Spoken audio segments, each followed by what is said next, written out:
पहला प्रश्न इसमें पूछा गया था, सिराज अपनी रसोई में सेबों को इस प्रकार व्यवस्थित करता है कि उसने पहली पंक्ति में सेब के 11 जोड़े सेब, दूसरी पंक्ति में 22 जोड़े और तीसरी पंक्ति में 33 जोड़े जो है सेब रखे हैं। सिराज के पास रसोई में कुल कितने सेब हैं? तो जोड़े में बात किया जा रहा है, तो यानी 11 और गुणे 2 करेंगे तो कितना हो जाएगा?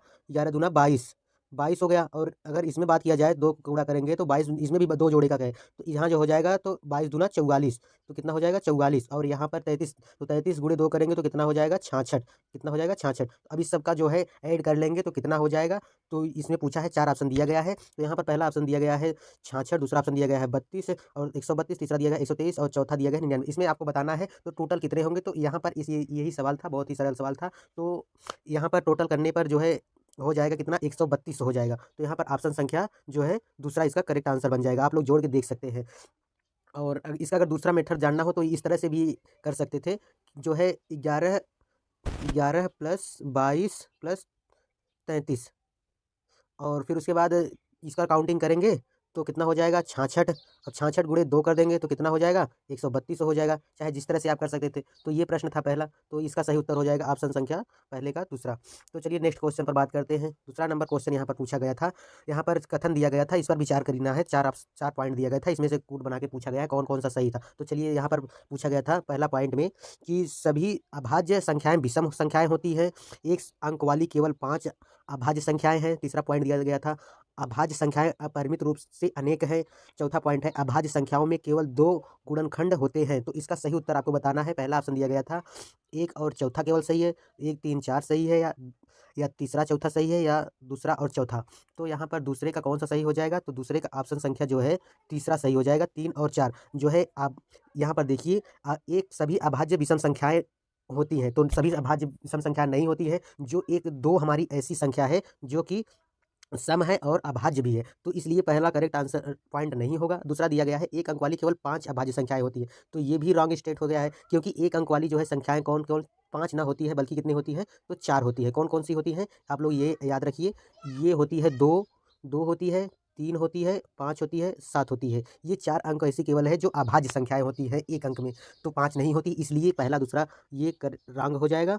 और यहाँ पर ऑप्शन संख्या तीसरा सही हो जाएगा, केवल यहाँ पर तीसरा सही पॉइंट है, तीसरा और चौथा। तो चलिए बात करते हैं नेक्स्ट क्वेश्चन पर। अगला क्वेश्चन यहाँ पर देखिए, क्वेश्चन नंबर 3 नंबर पूछा गया था, स्कूल की एनएसएस इकाई ने प्रत्येक जरूरतमंद बच्चे को 3/4 की गिलास चीनी देने का फैसला किया। कितना? 3/4। एक प्रयोजक से इन्हें इस काम के लिए 28 सहे 1/2 यानी 28.5 की गिलास चीनी मिली। कितने बच्चों को यही चीनी बांटी जा सकती है? 28.5 किलो जो है चीनी मिला है, इसमें 3/4 की गिलास चीनी एक बच्चे को देना है, तो ऐसे 28.5 किलो में कितने बच्चे को दिया जा सकता है, यही प्रश्न है। तो यहाँ पर आपको बताना है 38 बच्चे को, या 39, या 40, या 36। तो यहाँ पर सही उत्तर हो जाएगा कौन सा? तो यहाँ पर सही उत्तर हो जाएगा 38। कैसे हो जाएगा? आप लोग देखिए यहाँ पर, जैसे मान लीजिए 28 सही 1/2 है, 28 सही 1/2। अब इसको जो है 28 का 28 और 28 का 28 दूना 57 हो जाएगा। कितना हो जाएगा? ये देखिए, 28 दूना 56 और 1 57। ये 28 का ऐसे गुणा करेंगे और प्लस 1 यहाँ कर देंगे, तो 28 दूना 56 और 1 57। 57 बटा कितना हो जाएगा? 57/2 हो जाएगा। और कितने लोग को बांटना है? तो 3/4 में, तो यहाँ पर 3/4। तो इसका जो है नीचे नीचे का गुणा कर लीजिए, ऊपर ऊपर का गुणा कर लीजिए, ऐसे भी हो सकता है। तो जैसे अगर मान लीजिए हम यहाँ गुणा करते हैं, यहाँ पर गुणा करेंगे कैसे? 57 57 गुणे 4/2 गुणे 3। तो यहाँ पर ऐसे कर देंगे, तो 2/3 यहाँ पर ऐसे कटेंगे, तिरिया गुणा कर देंगे, 19 त्रिक 57 हो जाएगा, और ये 2 दूनी 4, ये कट जाएगा, तो 19 बचा और 2, 19 गुणे 2 करेंगे कितना हो जाएगा? 38। तो यहाँ पर 38 हो जाएगा। एक और ऑप्शन देखिए, एक विकल्प और है, यहाँ पर ऐसे कर सकते हैं। यहाँ पर आप लोग जो है 52 जैसे हुआ 57, यहाँ पर 57 था, 57/2 गुणे 4/3। तो ऐसे भी कर सकते हैं तिर्यक गुणा। जब ऐसे हो जाता है भिन्न, तो इसको तिर्यक गुणा कर लेते हैं इस तरह से, ऐसे। तो यहाँ पर 19 त्रिक, यहाँ से ऐसे ही तिर्यक गुणा करेंगे तो 19 त्रिक 57, तो यहाँ 19 आ जाएगा, 2 दूनी 4, वही बराबर हुआ, तो 19 दूना 38। तो इसका सही उत्तर हो जाएगा 38, इसलिए यहाँ पर पहला ऑप्शन सही हो जाएगा। चलिए बात करते हैं क्वेश्चन नंबर नेक्स्ट, अगला अगला क्वेश्चन नंबर यहाँ दिया गया है, 4 नंबर पूछा गया था, पेडागोगी का क्वेश्चन है। पूर्णांकों के संबंध में इनमें से कौन सा अथवा कौन से कथन सत्य है। तो आपको यहाँ बताना है, दो कथन दिया गया था। कथन ए दिया गया था, दो संख्याओं का गुणनफल सदैव संख्याओं के बराबर या उससे अधिक होता है। दूसरा बी ऑप्शन कथन दिया गया था, दो संख्याओं का जोड़ सदैव संख्याओं के बराबर या उससे अधिक होता है। तो यहाँ पर ऑप्शन दिया गया था 4। तो यहाँ पर पहला ऑप्शन दिया गया था ए और बी दोनों सत्य है, और दूसरा ऑप्शन दिया गया था ए बी दोनों असत्य है। ए सत्य है लेकिन बी असत्य है, और ए सत्य है लेकिन बी असत्य है। तो यहाँ पर आपको सही स्टेटमेंट कौन है, यहाँ पर आपको करेक्ट करना होगा। तो यहाँ पर जो है ए बी दोनों असत्य हैं, तो इसका जो है सही उत्तर हो जाएगा ऑप्शन संख्या बी। ये जो दो संख्याओं का गुणनफल सदैव संख्या उससे अधिक होता है, ये स्टेटमेंट रॉन्ग है, ये भी स्टेट रॉन्ग है, तो इसलिए यहाँ पर ऑप्शन संख्या बी हो जाएगा। चलिए बात करते हैं क्वेश्चन नंबर 5 पर। क्वेश्चन नंबर 5 दिया गया था यहाँ पर, रिंकी के पास जलेबी की 3 थाली है। थाली अ, ब और स। अ में केवल जलेबी थाली अ में एक जलेबी थी। जैसे अ में एक जलेबी, ब में 5 जलेबी और स में 3 जलेबी। वह 3 थालियों के बराबर जलेबियां रखना चाहती है। निम्नलिखित में से कौन सा कथन सही है। जैसे मान लीजिए रिंकी के पास 3 थाली था, एक अ बी ब और ये स, ए बी सी मानिए जो भी। तो यहाँ पर कहा जा रहा है थाली अ में एक जलेबी है, और थाली ब में 5 जलेबी है। मान लीजिए 5 जलेबी है, और थाली स में कितने हैं, 3 जलेबी। अब यहाँ पर स्टेटमेंट दिया गया है, अब आपको बताना है। देखिए जैसे दिया गया है ऑप्शन ए, थाली ब में से 2 जलेबी उठाकर अ में रखना। थाली ब, ये मान लीजिए ब था, बी हो गया, ये ए हो गया, और ये सी हो गया। तो यहाँ पर कह रहा है थाली ब में से बी में से उठाकर थाली अ में 2 जलेबी रखना, और बी कह रहा है थाली बी और थाली स में से एक जलेबी उठाकर थाली अ में रखना। तीसरा कह रहा है तीनों थालियों में बराबर जलेबी नहीं हो सकती।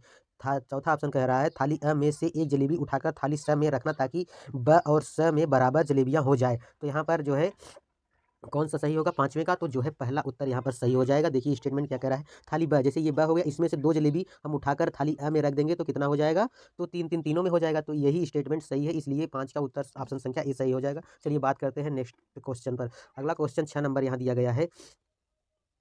देखिए आप लोग, 6 नंबर क्वेश्चन है, यदि 6 और 7 का लघुत्तम समापवर्त यक्स वाई के लघुत्तम समापवर्त का आधा है, और यदि यक्स का मान 12 है तो वाई का मान क्या होगा। 4 ऑप्शन है, आपको बताना है तो कौन सा होगा यहाँ पर। तो यहाँ पर सही उत्तर आपको बताना है, यहाँ पर सही उत्तर हो जाएगा ऑप्शन संख्या 4। ये देखिए कैसे। तो यहाँ पर जैसे देखिए एक्स और वाई जैसे जानते हैं सहभाज्य होता है लघुत्तम समापवर्त है। तो 6 7 का एलसीएम कितना होगा, 6 7 का एलसीएम कितना हो जाएगा, 42 42 हो जाएगा। और एक्स वाई बराबर कितना हो गया, 42 गुणे 2, एक्स वाई बराबर 2, और तो ये 42 दूना 84। तो एक्स वाई बराबर कितना हो गया, एक्स वाई बराबर 84 84। तो यक्स का मान जैसे दिया है कितना, 12 है।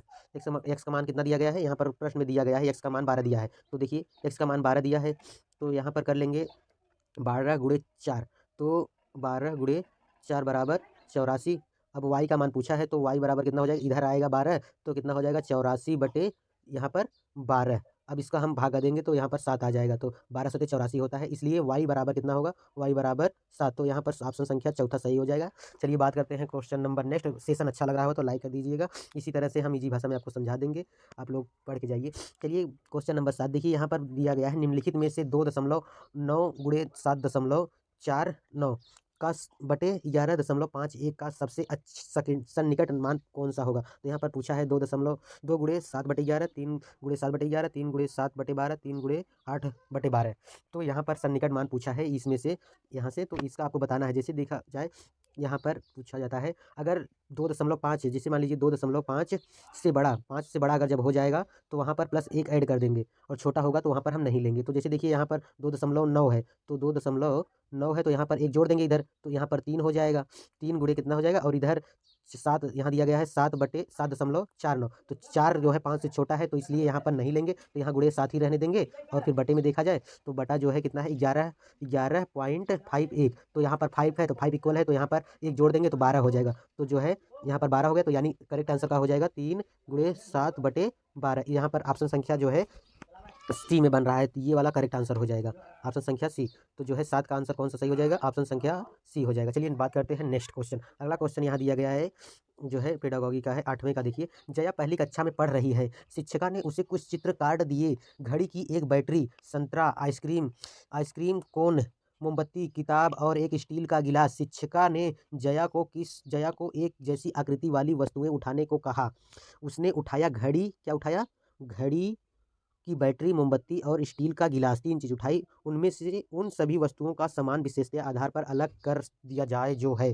तो यहाँ पर वो कौन-कौन सी वस्तु उठाई है और किसके आकार में उठाई है ये बताना है आपको। तो यहाँ पर पहला ऑप्शन दिया गया है वस्तुओं की ऊँचाई के आधार पर उठाई है, या बेलनाकार वस्तु, या वस्तुओं का भार, या वस्तुओं गोलाकार वस्तु। तो वहाँ पर जो है जया किस आकार में उठाई है ये आपको बताना है। तो यहाँ पर जो है जया ने बेलनाकार वस्तु उठाई है। क्या उठाई है? बेलनाकार वस्तु। क्या? घड़ी उठाई है और मोमबत्ती उठाई है और स्टील का गिलास। ये दो तीनों जो है बेलनाकार आकार वस्तुएं वहाँ से उठाई है। जैसा कि आप लोग जानते हैं कि घड़ी बेलनाकार होती है और नारंगी गोलाकार आकृति होती है। आइसक्रीम कोन जो है शंक्वाकार होती है और पुस्तक घनाकार आकृति की होती है। स्टील का गिलास बेलनाकार आकार। उसने 3 चीज़ उठाई तो इसलिए यहाँ पर ये बेलनाकार वस्तु हो जाएगा, इसलिए ऑप्शन संख्या यहाँ पर दूसरा हो जाएगा सही। चलिए बात करते हैं क्वेश्चन नंबर नेक्स्ट। अगला क्वेश्चन नंबर 9 दिया गया है। यहाँ पर आपको बताना है सुबह 6 बजे से दोपहर 3 बजे तक के बीच, सुबह 6 बजे से सही घड़ी की घंटे की सुई कितने अंश कोण पर घूम लेगी? सुबह 6 से दोपहर 3 बजे तक। जैसे मान लीजिए एक घड़ी हो गया ये, यहाँ पर 12 बजता है, यहाँ पर 6 बजता है, यहाँ पर 3 बजता है, यहाँ पर 9 बजता है। तो सुबह 6 से मान लीजिए इधर चल रहा है क्लॉकवाइज में घड़ी, तो सुबह 6 से लेकर यहाँ तक जब चलेगा इस तरह से, तो यहाँ पर पहुँचेगा तो रीज कोण हो जाएगा। मतलब मान लीजिए 180 अंश उसने पूरा किया और पूरा घड़ी जो है 360 डिग्री अगर एक चक्कर घूमता तो 360 यहाँ से चला था, अगर यहाँ तक आता तो 360 हो जाता। और मान लीजिए उसने आया कहाँ तक? 3 तक, 3 बजे तक चला तो यहाँ पर ये जो है समकोण बन रहा है। तो 180 और समकोण जो है 90 अंश का होता है, तो प्लस 90, 180 प्लस 90 हो जाएगा कितना? 270 अंश। यहाँ पर ऑप्शन संख्या सी सही हो जाएगा। चलिए नेक्स्ट क्वेश्चन बात करते हैं।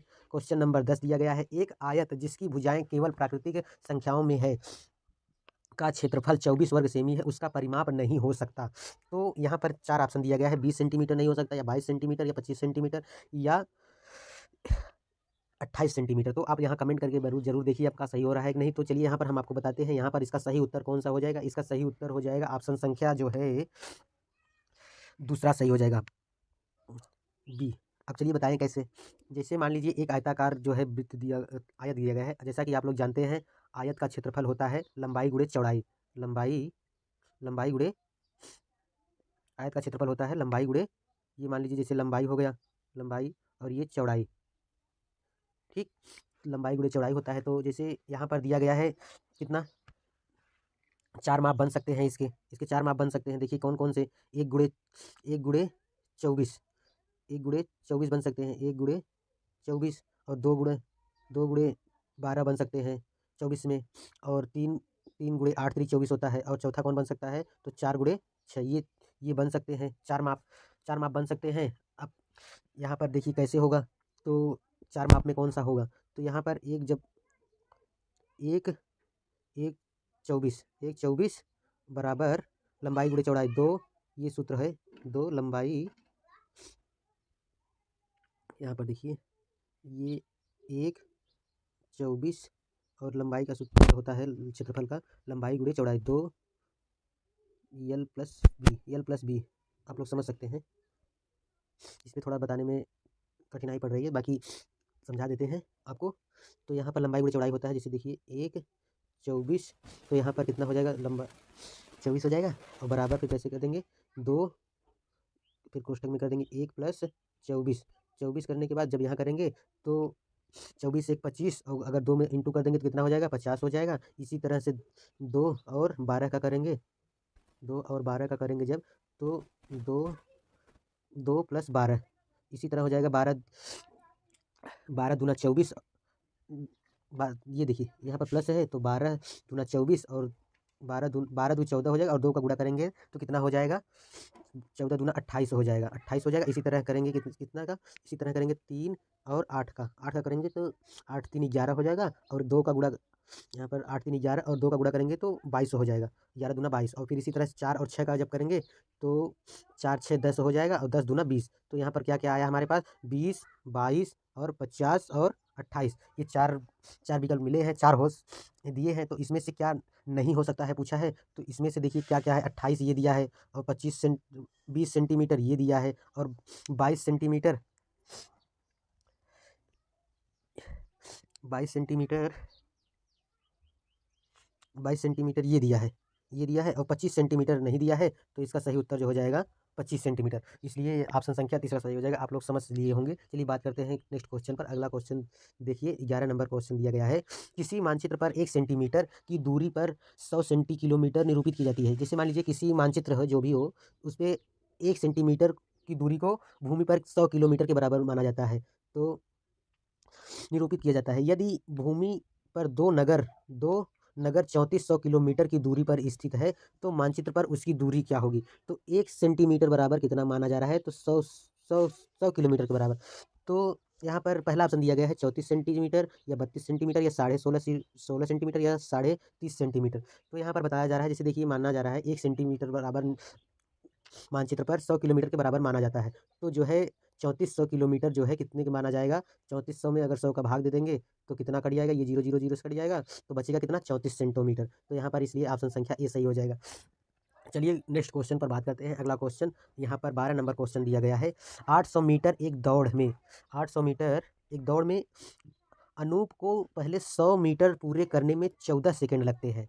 फिर अगले 100 मीटर पूरे करने में पिछले से 2 सेकंड अधिक लगते हैं और उसके आगे 100 सेंटीमीटर पूरे करने में पिछले वाले से फिर 2 सेकंड अधिक लगते हैं। इसी प्रकार भी प्रक्रिया चलती है। अनूप ने दौड़ ने पूरी करने में कितना समय लगा? जैसे मान लीजिए अनूप एक लड़का है और वह 100 सेंटीमीटर दौड़ में कितना लेता है? तो 14 सेकंड लेता है। कितना समय लेता है? 14 सेकंड। 14 सेकंड लेता है 100 मीटर दौड़ में। तो फिर अगर 200 मीटर दौड़ेगा तो कितना लेगा? तो 16 लेगा। तो 16 लेगा तो फिर वो भी 16 सेकंड में अगला पॉइंट वो पार करेगा। इसी तरह 18 सेकंड में फिर 100 मीटर दौड़ लेगा। तो इसी तरह से 8 बार जब हम करेंगे तो फिर मान लीजिए जैसे 16 सेकंड करेगा, फिर 18 सेकंड करेगा, 100 मीटर दौड़ लेगा। 1800 इसी तरह से जब जब 8 बार करेगा तो कितना हो जाएगा? तो इसका हम पॉइंट जोड़ लेते हैं, आपको बताते हैं। यहाँ पर 16 सेकंड, जैसे 16 प्लस 18 प्लस 14, 14 से मान लीजिए शुरू करता है वो। 14 सेकंड, फिर 16 सेकंड, 18 सेकंड, 20 सेकंड और 22 सेकंड, 24, 26 और 28। ये 4 इधर हो गया, 4 इधर हो गया। तो 8 बार पूरा कर रहा है। तब इसी सेकंड को आप जोड़कर आप बता सकते हैं कितना हो रहा है। तो इसी को काउंट करेंगे, जोड़ेंगे तो कितना होगा? तो 168 सेकंड हो जाएगा। कितना हो जाएगा? 168 सेकंड। और एक मिनट में कितना होता है? 1 सेकंड में 60 सेकंड होता है, तो 60 से भाग दे देंगे तो यहाँ पर 2 मिनट 48 सेकंड आ जाएगा। कितना आ जाएगा? 2 मिनट 48 सेकंड। तो यहाँ पर सही उत्तर हो जाएगा कौन सा? ये ऑप्शन नंबर दूसरा सही हो जाएगा। आप लोग निकाल लीजिएगा, इसका सही उत्तर दूसरा हो जाएगा। चलिए क्वेश्चन नंबर नेक्स्ट बात करते हैं। अगला क्वेश्चन 13 नंबर क्वेश्चन दिया गया है। प्रत्येक संख्या के अंकों को पहचान कर अगली संख्या बताएं। 910 दिया गया है, फिर 821 दिया गया है, फिर 732 दिया गया है, फिर उसके बाद क्या दिया गया है? 43 दिया गया है। यहाँ पर पूछा जा रहा है अगला कौन सा है। यहाँ पर देखिए घट रहा है संख्या। क्या हो रहा है? क्वेश्चन नंबर 13 क्या हो रहा है? घट रहा है। कैसे घट रहा है आप लोग देखिए। यहाँ पर मान लीजिए कितना दिया गया है। यहाँ पर दिया गया है कितना? 910, फिर उसके बाद कितना दिया गया है? 821। 21 में इतने, यहाँ पर 89 रुपये 89 माइनस हो रहा है। फिर इसके बाद यहाँ पर भी 89 माइनस हो रहा है। तो 89 माइनस हो रहा है, तो जब 643 में 89 माइनस करेंगे तो आपको कितना होगा? तो यहाँ पर चलिए करते हैं, यहाँ पर चलिए करते हैं 643, 600 इसके माइनस करेंगे 89 का, 643 माइनस 89। तो यहाँ पर कितना हो जाएगा? यहाँ पर हो जाएगा 13 में से 9 गए 4, यहाँ पर बचा 3, यहाँ पर कितना हो जाएगा?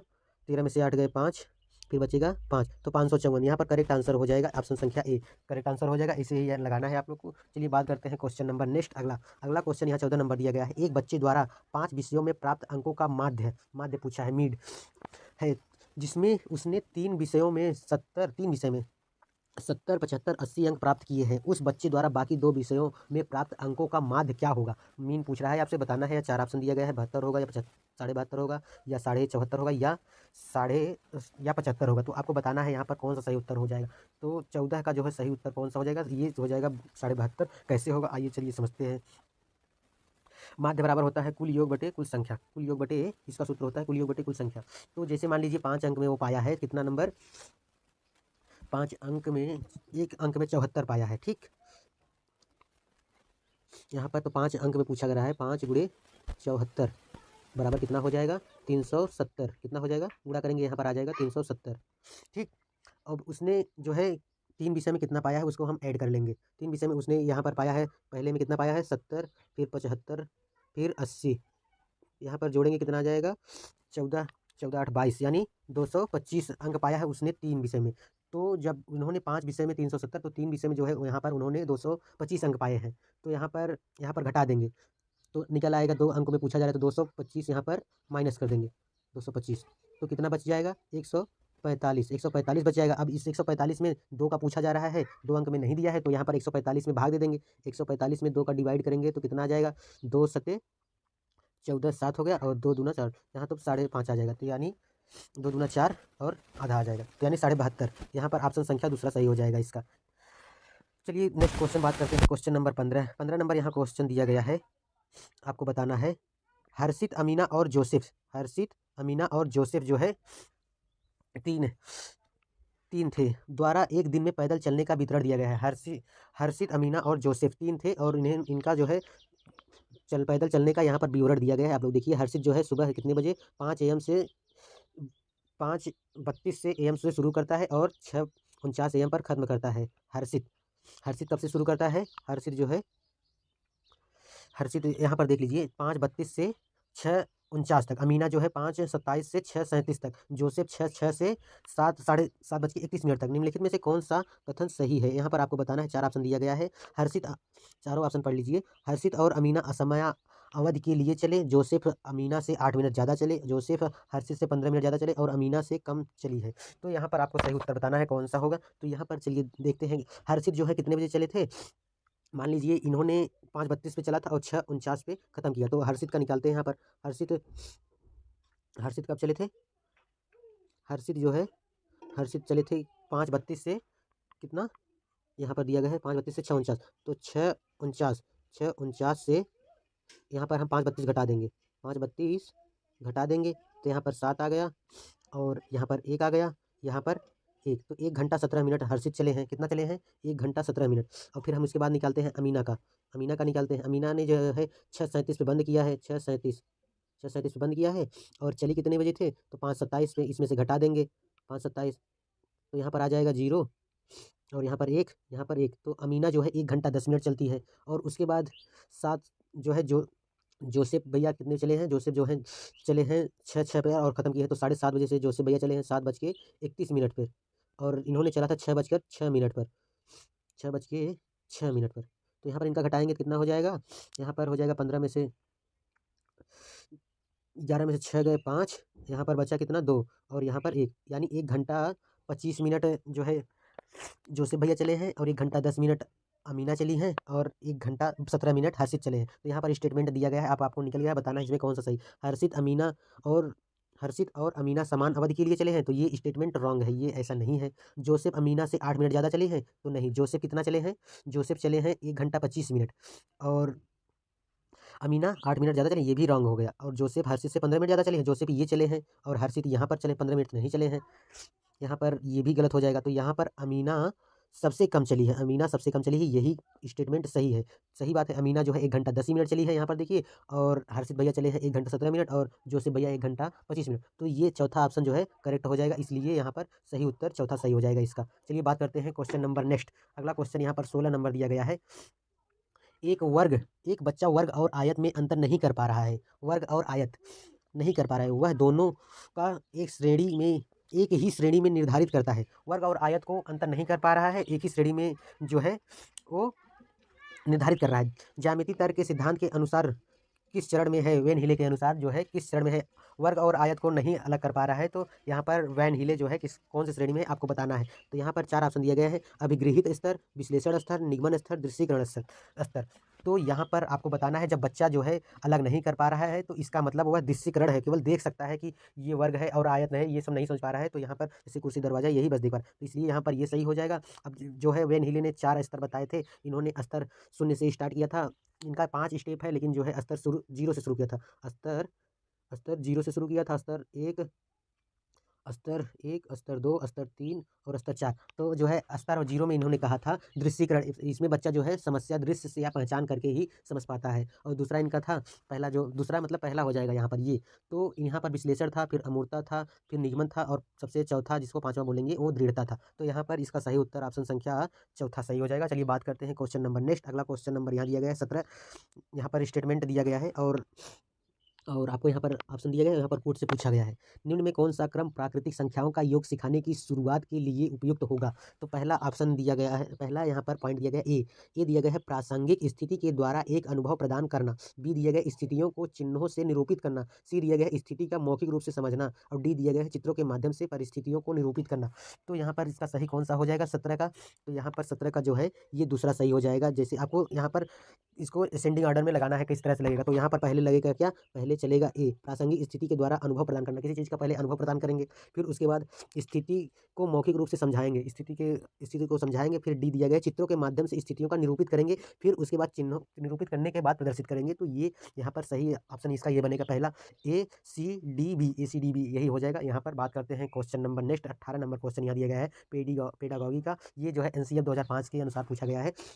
NCF से क्वेश्चन में पूछा जाता है गणित में। तो यहाँ पर यहाँ पर प्रश्न दिया गया है NCF का, राष्ट्रीय पाठचर्या की रूपरेखा 2005 के अनुसार कौन सा आधार उत्कृष्ट गणितीय शिक्षा के दृष्टिकोण को प्रदर्शित करता है। तो यहाँ पर जो है 18 का आपको सही उत्तर बताना है। तो यहाँ पर पहला पॉइंट दिया गया है उच्च गुणवत्ता गणितीय शिक्षा वह है जिनमें कोई विद्यार्थी अनुत्तीर्ण हो, तो ये जो है रॉन्ग स्टेटमेंट है। और फिर दूसरा दिया गया है यहाँ पर गणित की शिक्षा विद्यार्थियों को विभिन्न कैरियर का विकल्प मुहैया करवाए, मुहैया नहीं करवाएंगे, ये भी जो है सही उत्तर नहीं लग रहा है। सभी विद्यार्थी गणित सीख सकें और सभी विद्यार्थियों को गणित सीखने की ज़रूरत है। चौथा दिया गया है ओलंपियाड और प्रतियोगी परीक्षाओं में सूचक में सफलता उत्कृष्ट गणित सूचक है, तो ये भी गलत है। तो सब विद्यार्थी जो है सभी सीख सकते हैं, ऐसा हमको प्रेरित करना चाहिए, और यही गणित भी कहता है कि सभी विद्यार्थी गणित सीख सकते हैं और सभी विद्यार्थियों को सीखने की ज़रूरत है। जो है गणित एक बहुत ही ज़रूरी विषय हो जाता है, सभी को इसलिए सीखना ज़रूरी भी हो जाता है, इसलिए यहाँ पर सही उत्तर हो जाएगा ऑप्शन संख्या तीसरा सही। चलिए क्वेश्चन नंबर जो है 19 बात करते हैं। एक शिक्षिका ने अपने छात्रों को गणित की पत्रिका जनरल बनाने के लिए कहा और उसमें उनके द्वारा दैनिक जीवन में प्रयुक्त की गई गणित की स्थितियों को लिखने के लिए कहा, उसका उद्देश्य है। पेडागॉगी का है सवाल ये भी, तो यहाँ पर उत्तर करना है 19 का आपको। आने वाले परीक्षण के लिए कक्षा को तैयार करना, आने वाले निरीक्षण के लिए कक्षा को तैयार करना। दूसरा दिया गया है परिकलनीय कौशलों को बेहतर बनाने छात्रों को सहायता करना, छात्रों की सहायता करना कि वे कक्षा की गणित की बाहरी दुनिया में प्रयुक्त होने वाले गणित संबंध से स्थापित कर सके, छात्रों की अपनी दैनिक जीवन को समझ को जांचना। तो यहाँ पर सबसे सही उत्तर बन रहा है यही, छात्रों की सहायता करना कि कक्षा की गणित का बाहरी दुनिया में प्रयुक्त होने वाला गणित का संबंध स्थापित करे। तो सही उत्तर हो जाएगा 19 का ऑप्शन संख्या तीसरा। नेक्स्ट क्वेश्चन यहाँ पर हम बात करते हैं क्वेश्चन नंबर 20 नंबर क्वेश्चन दिया गया है गणित केवल अंक गणित नहीं है, निम्नलिखित में कौन सा कथन दिए गए संदर्भ में सबसे उपयुक्त है। पहला ऑप्शन दिया गया है प्राथमिक स्तर पर केवल ज्यामितीय आकृतियों का पैटर्न पढ़ाया जाना चाहिए, ये ऐसा नहीं कहा जाता है। बीज गणित में अंकगणित अंतर्निहित नहीं होती, अंतर्निहित होती है अंकगणित। गणित की पाठ्य पुस्तक में ज्यामिति को एक अलग खंड के रूप में प्रस्तावित किया जाना चाहिए, नहीं, ये भी नहीं करेक्ट आंसर लग रहा है। फिर अगला दिया गया है गणित पाठचर्या में गणित के क्षेत्र जैसे आकार स्थानीय संबंध समझ मापन आंकड़ों का प्रबंध आवश्यक है रूप में स्थान दिया जाए, ये गणित को एक स्थान दिया जाए, ये बात करेक्ट है, इसलिए यहाँ पर ऑप्शन संख्या चौथा सही हो जाएगा। चलिए नेक्स्ट क्वेश्चन पर बात करते हैं। क्वेश्चन नंबर 21 दिया गया है निम्नलिखित में डीन्स ब्लॉक का प्रयोग करके किन अवधारणाओं को नहीं पढ़ाया जा सकता, किसका जो है डीन्स को नहीं पढ़ा जा सकता है। तो यहाँ पर डीन्स ब्लॉक क्या है आप लोग को हम दिखाएंगे। डीन्स ब्लॉक यहाँ पर 4 ऑप्शन दिया गया है, संख्याएं और स्थानीय मान, प्रायिकता, योग, घटाव। तो यहाँ पर जो है नहीं पूछा है, यहाँ पर याद रखिए क्या प्रायिकता जो है ये डीन्स के उपयोग से नहीं पढ़ाया जा सकता है, तो इसलिए यही करेक्ट। बाकी स्थानीय मान जो है डीन्स के माध्यम से पढ़ा सकते हैं, योग भी पढ़ा सकते हैं, तो यहाँ पर आप लोग देख सकते हैं घटाव भी पढ़ा सकते हैं। डीन्स यही है ब्लॉक जो है बच्चों को जोड़ घटाव स्थानीय मान के लिए पढ़ाने में उपयोग करते हैं, तो और लेकिन प्रायिकता जो है ये नहीं उपयोग करते हैं, तो इसलिए यहाँ पर ऑप्शन संख्या दूसरा सही हो जाएगा। चलिए बात करते हैं क्वेश्चन नंबर 22 का। 22 नंबर क्वेश्चन यहाँ दिया गया है एक छात्र को जब 6065 को संख्या के रूप में लिखने के लिए कहा जा गया तो उसने 665 लिखा, इस प्रकार की त्रुटियां क्यों हुई।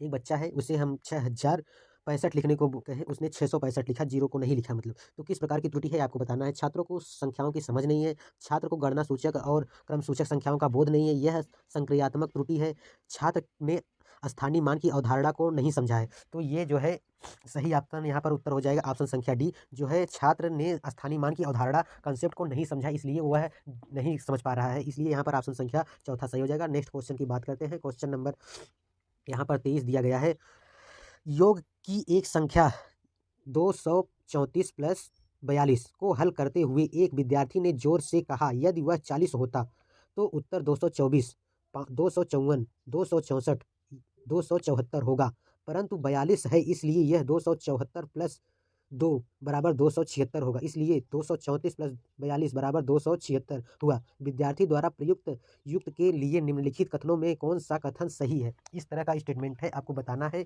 कौन सा सही है। तो यहाँ पर जो है 23 का आपको बताना है। पहला पॉइंट यहाँ दिया गया है, गणित की कक्षा में मौखिक परिकल्पनीय युक्तियों को हतोत्साहित किया जाना चाहिए। हतोत्साहित नहीं करेंगे, हतोत्साहित एक निगेटिव वर्ड है, इसलिए ये नहीं होगा।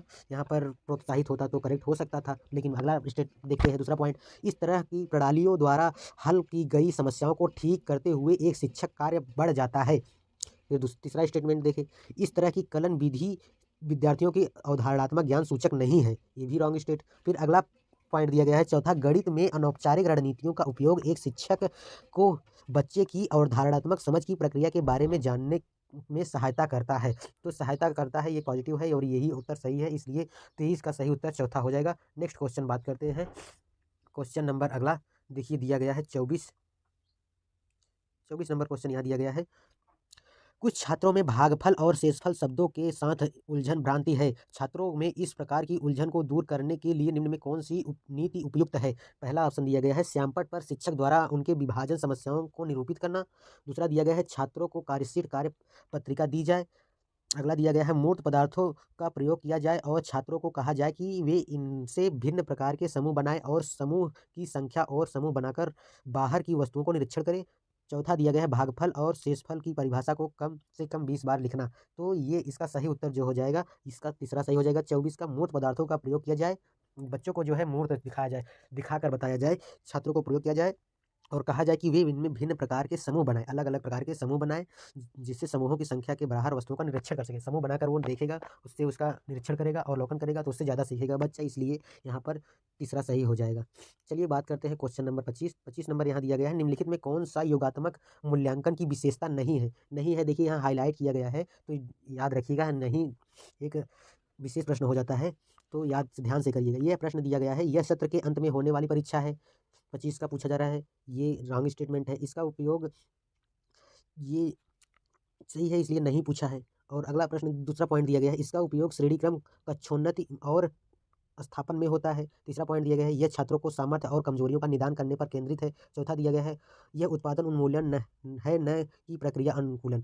तो यहाँ पर सही उत्तर कौन सा हो जाएगा? 25 का जो है सही उत्तर हो जाएगा ऑप्शन संख्या 3। तीसरा, यह छात्रों की सामर्थ्य कमजोरियों का निदान करने पर केंद्रित करते हैं, नहीं पूछा है, तो यही उत्तर सही हो जाएगा। चलिए बात करते हैं क्वेश्चन नंबर अगला 26 नंबर दिया गया है, निम्नलिखित में कौन सा 26 नंबर क्वेश्चन दिया गया है, निम्नलिखित में कौन सा गणित शिक्षण का सर्वाधिक वांछनीय गुण है? पहला ऑप्शन दिया गया है, कक्षा में कलन विधि को प्रदर्शित करे और छात्रों को इसे स्मरण करने के लिए निर्देश दे। स्मरण मतलब याद हो गया, ये निगेटिव पॉइंट हो गया, इसका ये सही उत्तर नहीं होगा। और याद करने के लिए हम किसी बच्चे को नहीं कर सकते, बच्चे को सिखाया जाए अवलोकन के द्वारा। और अगला पॉइंट दिया गया है, अर्थपूर्ण चुनौतीपूर्ण प्रश्नों का निर्माण करना और उसके छात्रों को सामने रखना। तीसरा पॉइंट दिया गया है, छात्रों को निर्देश दे कि प्रश्न को हल पाठ्य पुस्तक में किए गए प्रतिमान प्रश्न जैसे करें। छात्रों से कहे कि प्रश्नों को श्यामपट्ट पर हल करें, तो ये हल करवाएंगे नहीं प्रश्न बच्चों से, और किसी बच्चे को हम निर्देश नहीं दे सकते हैं। तो यहाँ पर बच्चों को जो है चुनौतीपूर्ण कार्य घड़ी को प्रश्नों को निर्माण करना और छात्रों को सामने रखना, चुनौतीपूर्ण, ये जो है सही उत्तर लग रहा है, इसलिए सही उत्तर हो जाएगा दूसरा। चलिए नेक्स्ट क्वेश्चन पर बात करते हैं। क्वेश्चन नंबर 27 नंबर यहाँ दिया गया है। यहाँ पर आपको बताना है कौन सा इस सामने से इसका दिया गया है चित्र के माध्यम से, तो कौन सा सही होगा, इसमें ऑप्शन बताना है। तो यहाँ पर निम्न में शुद्ध का मिलान सेट करना है आपको। भ्रांति प्रदर्शन देख लीजिए, प्रदर्शन किससे होता है, तुलना किससे होता है।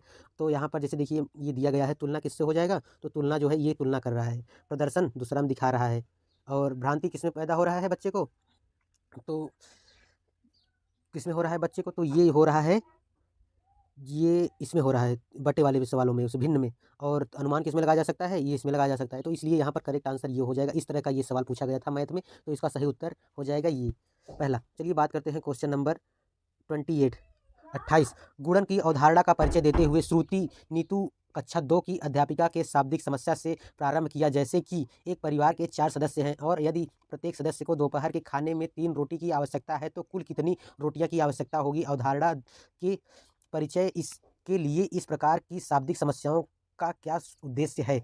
पहला पॉइंट दिया गया है, बच्चों के संचारण कौशल में वृद्धि करना, वास्तविक जीवन में परिस्थितियों का गणितीय समस्याओं का संयोज के सामर्थ्य को विकसित करना, गणित और भाषा कक्षाओं का समाकलन करना। अगला पॉइंट दिया गया है, छात्रों में केवल गणितीय भाषा को विकसित करने पर ध्यान देना। तो यहाँ पर 28 का कौन सा सही हो जाएगा? ऑप्शन संख्या दूसरा, वास्तविक जीवन की परिस्थितियों का गणितीय समस्याओं का संवेदन दूर करने के लिए सामर्थ्य विकसित करना, यही जो है इसका सही उत्तर हो जाएगा 28 का। तो चलिए बात करते हैं क्वेश्चन नंबर 29। 29 नंबर क्वेश्चन यहाँ दिया गया है, दो स्टेटमेंट है। निम्न में कौन सा गणित की प्रकृति के अनुसार सही है? गणित की अपनी भाषा है। बी ऑप्शन बी दिया गया है, किसी गणितीय समस्या का केवल एक ही हल होता है। तीसरा दिया गया है सी, गणित की अवधारणा अमूर्त होती है। तो यहाँ पर पूछा जा रहा है कौन कौन सा सही है। तो यहाँ पर ए बी सही है, या ए सी सही है, या बी सी सही है, ए बी तीनों सही। तो यहाँ पर कौन सा सही है? तो ए और सी सही है। कौन सा? ये सी, गणित की अपनी एक भाषा है और गणित अवधारणा अमूर्त होती है, ये भी करेक्ट है। केवल एक ही नहीं होता है, इसलिए ये गलत आंसर हो जाएगा। तो चलिए बात करते हैं क्वेश्चन नंबर 30। 30 नंबर क्वेश्चन यहाँ दिया गया है, प्रेक्षाकरण प्रत्योक्षकरण के निरूपण में प्राथमिक स्तर पर शिक्षण में सुनिश्चित की जाने वाली महत्वपूर्ण प्रक्रियाएं हैं, क्योंकि पहला ऑप्शन दिया गया है उच्च गणित में बीजगणित और ज्यामिति को पढ़ाने के लिए निहितार्थ है। दूसरा ऑप्शन दिया गया है प्राथमिक स्तर पर केवल यही कौशल सिखाए जाने चाहिए। गणित में अधिगम मूल्यांकन का सही मात्र तरीका है। चौथा दिया गया ये शिक्षक के काम को आसान बनाते हैं। तो यहाँ पर कौन सा सही हो जाएगा? तो इसका ऑप्शन संख्या पहला ही सही हो जाएगा। उच्च गणित में बीजगणित और ज्यामिति को पढ़ाने के लिए ये निहितार्थ है प्रेक्षाकरण में। तो इसका सही उत्तर हो जाएगा ऑप्शन संख्या ये। तो आइए रहा आज का 30 को सवाल, जो है 16 दिसंबर 2021 का प्रश्न। तो कैसा लगा वीडियो कमेंट करके जरूर बताइए। वीडियो अच्छा लगा तो लाइक कर दीजिएगा। प्रयास रहा अभी त्रुटियात्मक रहा हो तो उसके लिए माफ़ी चाहते हैं अगर कहीं गलती हुआ हो। तो चलिए मिलते हैं किसी नेक्स्ट वीडियो में, तब तक के लिए धन्यवाद।